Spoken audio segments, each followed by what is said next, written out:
Now, we know who the Romans are, but why was Paul writing to them at this time? And what was the state of the Christians in the empire's capital?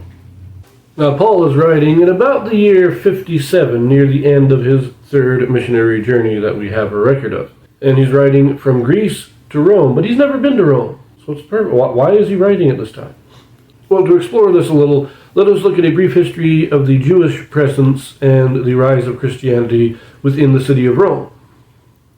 This goes all the way back to the 2nd century BC, where is the first recorded presence of Jews in the city of Rome, having synagogues, 200 years before Christ.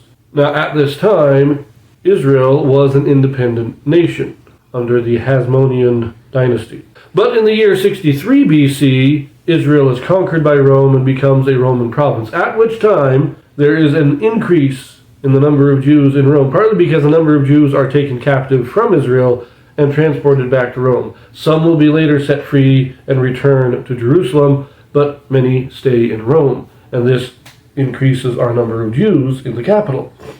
Now, there always seems to have been somewhat of a strained relationship between the Romans and the Jewish residents. And in the year AD 19, Tiberius Caesar kicks all the Jews out of the city. I don't know if he got all of them out, but a good percentage of them are chucked out. Now, by the time of Christ's ministry and crucifixion, maybe a little after that, many of these Jews are returning to, or already have returned to Rome, and by the end of the 30s, the Roman Jewish population is once again swelled and is greater than it was before.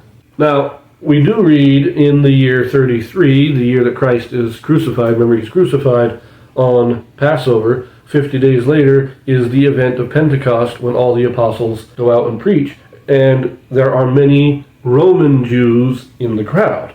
These Jews, many of them, accept Christ. They become true believers and they go back to Rome and they start teaching the Jews there.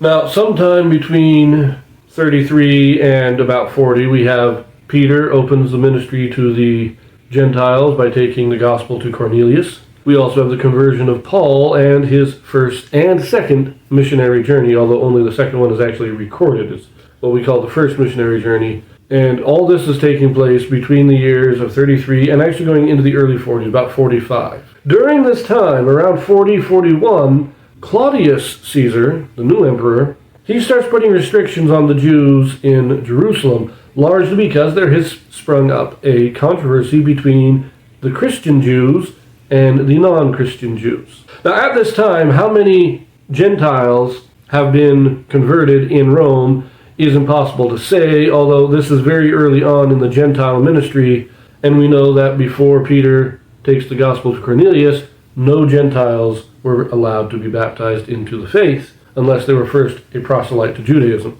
So it is likely that at this time there's very little, if any, Gentile converts. This is during this early Eastern ministry where the church is spreading out from Jerusalem, but they're not spreading out too far yet. Some have gone down into Egypt. Paul has gone up into Galatia, but they haven't gone west of that. In 48, somewhere between 48 and 52, probably about 49, Claudius gets fed up with the controversies between the Jews and the Christians and chucks all the Jews out. Now, there is some indication that at this time there was at least some Gentile converts in Rome. But this is during Paul's Greek mission. His first missionary journey that we read about goes through Galatia. His second one goes into Greece and down into Corinth and everything. And it is there that he meets Aquila and Priscilla, who are among the Jews that have been cast out of Jerusalem, but they are faithful Christians. This shows us that there was already a strong Christian presence in Rome. Now, Aquila and Priscilla, they are strong in the faith. They become companions of Paul briefly, and they are the ones that instruct Apollos when he joins the ministry. They give him instruction on the true Christian doctrine, because at that time Apollos was only teaching the baptism of John and not the full gospel. Aquila and Priscilla seem to settle in the city of Ephesus at this time. Paul goes back to Jerusalem. Now, it's probably at about this time when the Jews are being kicked out of Rome that the Gentile converts begin to increase. There seems to have been a tension in Rome between all the converts, where the Jewish converts were still trying to enforce the law of Moses, specifically circumcision.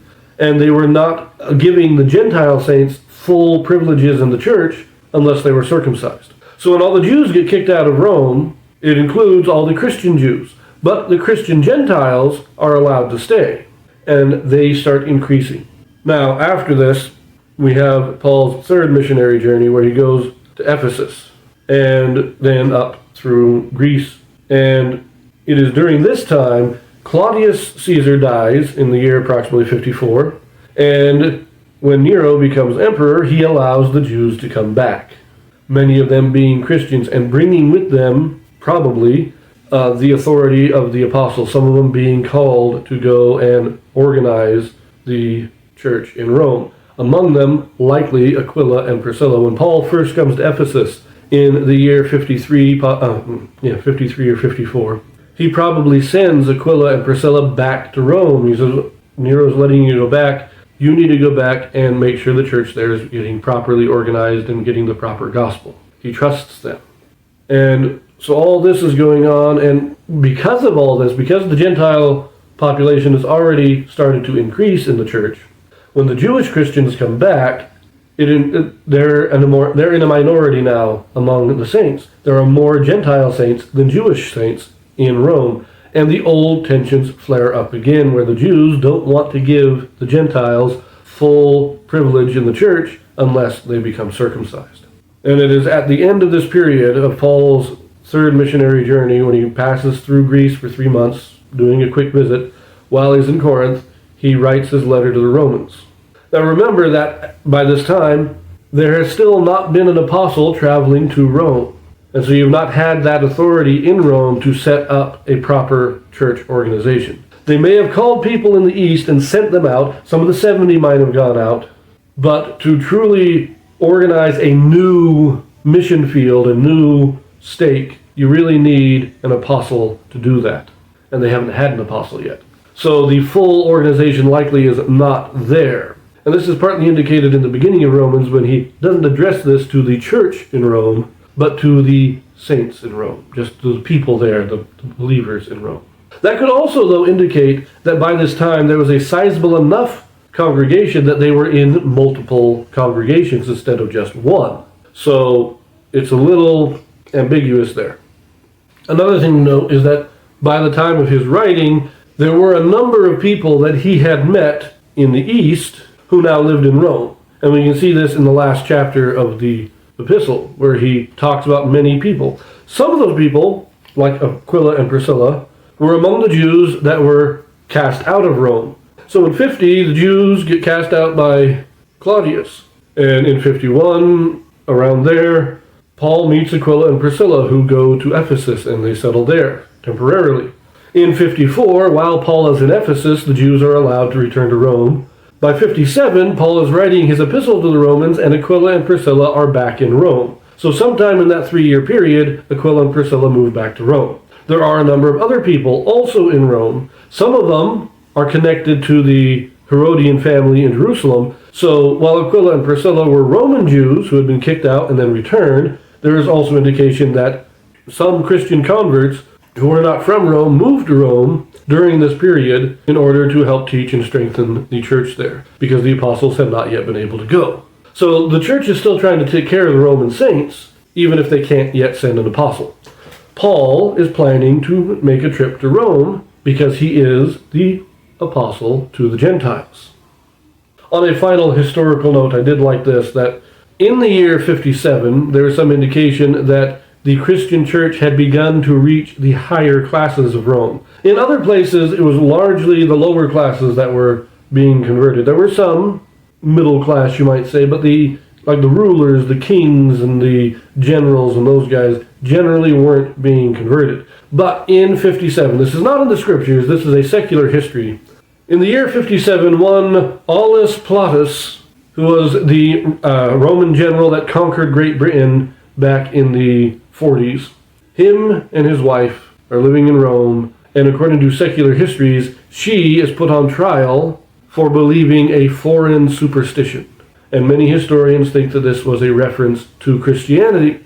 that she was a convert to Christianity. She was abandoning the Roman gods in favor of Christ. Now, she is put on trial by her husband because this wasn't exactly a capital crime. It wasn't a crime against the government. It was more of a crime against your husband. And so if you were convicted, you were divorced. You were separated from your husband. But the trial takes place. She is acquitted by her husband, and she lives the rest of her life she's still part of society, but she is more of a reflective solitude. The women still accept her as part of society, but she's not taking part in all their flamboyant and degraded debaucheries. And within 100 years, we get some records of her descendants being a strong family within the church in Rome, which, again, many historians take to be an indication that she was the first convert in her family and that it passed down through the generations. I just found that story to be very interesting. So at the time in Rome, again, the church is probably not fully organized. They do have congregations, they probably have elders, but they might not have bishops or stake presidents. That level of organization is probably not there. And the Gentile population of the church, the Gentile converts, have now outnumbered the Jewish converts, and there is this tension between the two groups. About 7 years later, we have the first great persecution of the Christians in Rome in the year 64, after the great fire that burns half of Rome down. Nero rounds up the Christians, blames it all on them. And we can tell that there was a sizable population because the secular historians describe a great multitude, or a large or huge multitude of Christians being executed. So now, why was Paul writing, though? I mean, why write this letter? And there's a couple of reasons here. Largely it was that he was the apostle to the Gentiles. And he had already taken the gospel to all the major cities and all the regions in the east among the Gentiles. Now he wanted to go west. And he's kind of writing the letter to prepare the people. He's like, look, I've done my work in the east. I'm coming now. I'm going to be going through Rome and heading west. I'm going to go preach in the west. So first he's going to go back to Jerusalem, because remember, he is in Corinth near the end of his third missionary journey. So he's going to go back to Jerusalem to report on his labors to the apostles, to Peter and the other general authorities. He's also taking all the donations that the Greeks have made to the churches in Jerusalem, to the saints in Jerusalem who have been struggling. And so he's going to take all the food and money that they've donated, deliver it to the church in Jerusalem, make his report. Then his plan is to go west. He wants to go to Spain. He's going to stop off in Rome, and just as he's been in Antioch, has been the center of his missionary journeys. He goes on his journey, and he always returns to Antioch. He goes on the second one, goes back to Antioch. So the idea, or what is assumed to be the idea, is that he's going to go to Rome, set up his kind of center for his western missionary travels, and from Rome, travel out to Spain and the rest of the Western Roman Empire. Everything west of Rome. He's gone east of Rome, now he wants to go west of Rome.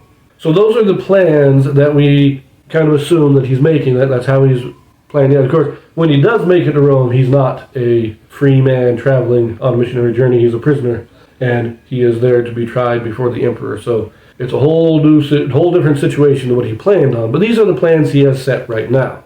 So why he's writing this letter, partly to explain these plans, to show them this is what I'm planning on doing. It'll be a couple of years before I can get it, but as soon as I can, I'm coming out there. He also wants to put an end to the controversies between the Jewish and Gentile saints. Because even at this time, the Jews don't want to give full privilege and fellowship to the Gentiles unless they are circumcised. And a large part of the epistle is written to put down this division. We are all equal in God. And also note that at this time, the Roman saints seem to be well known throughout the Christian world as exceptionally strong in the faith. Now this is, in my opinion, again, largely because of the expulsion from Rome. That Jerusalem and Rome seem to be the two epicenters of persecution. There's persecution in other places, but it doesn't seem to be fully organized or coming from the governments. The governments all seem to be putting down the persecution that others are raising up. But in Jerusalem, the Jewish leaders are persecuting the saints.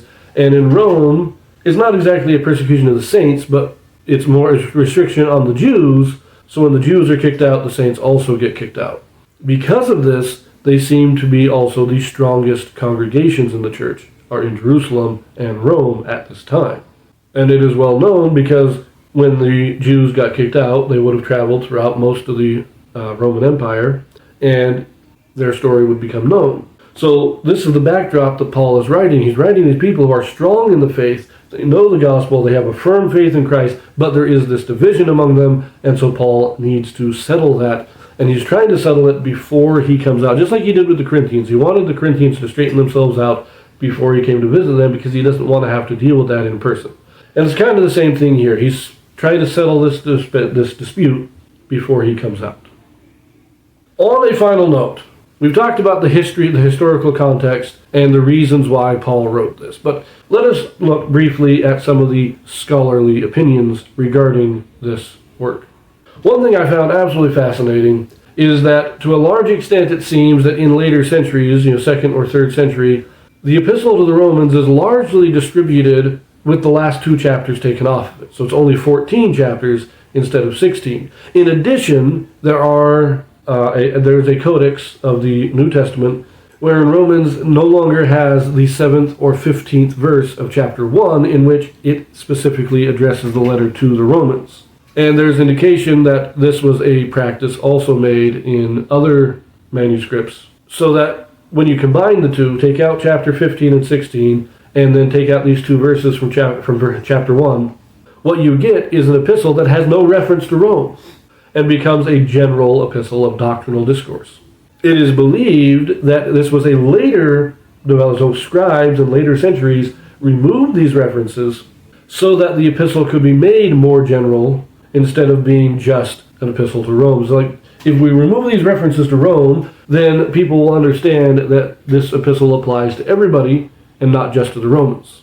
But it was a later development. It is still agreed that all 16 chapters were written by Paul originally. Now, there is the theory that the 16th chapter is a separate letter. Some people say it was a letter written back to Ephesus because the people that are named in it are known to Paul, and it is assumed that he didn't know anybody personally in Rome. But as I said in my history, I think that these people are the ones, they met Paul in the East and went back to Rome when the Jews were allowed to return.